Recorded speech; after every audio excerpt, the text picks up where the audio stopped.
nuklir antara Rusia dan Amerika Serikat semakin dekat.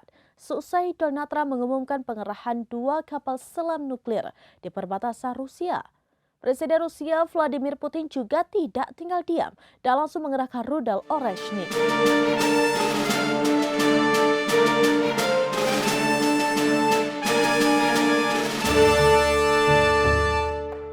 Perang nuklir antara Rusia dan Amerika Serikat semakin dekat seusai Donald Trump mengumumkan pengerahan 2 kapal selam nuklir di perbatasan Rusia.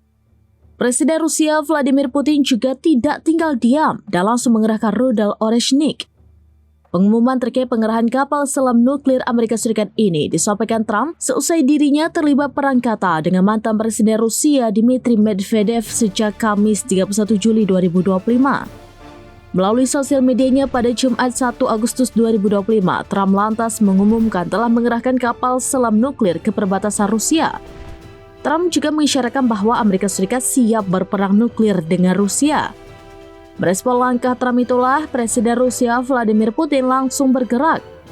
Putin meminta Trump untuk mengerahkan kapal selam nuklir sebanyak-banyaknya. Ia juga berjanji akan mengerahkan rudal Oreshnik. Rudal ini tidak sekedar rudal biasa.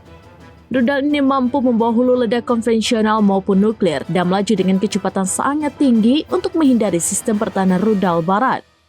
Putin juga menyampaikan peringatan tersirat kepada NATO dengan menyatakan bahwa rudal Oreshnik bisa digunakan melawan negara-negara barat jika mereka terus memasuk senjata jarak jauh kepada Ukraina untuk menyerang wilayah Rusia. Dan kini dilaporkan Putin sudah mengerahkan rudal tersebut ke Belarus di tengah pengerahan kapal selam nuklir Amerika Serikat di perbatasan Rusia.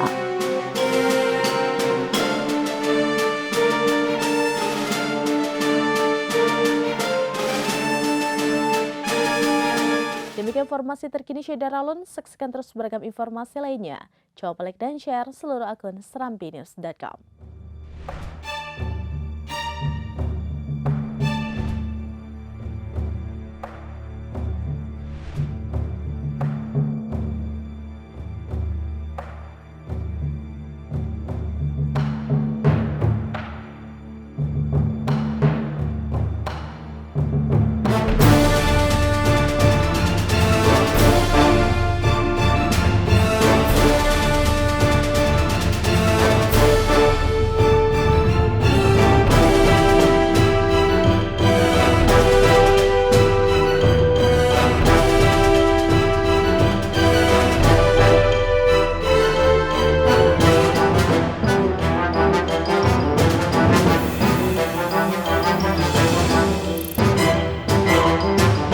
Download Tribun X sekarang, menghadirkan lokal menjadi Indonesia.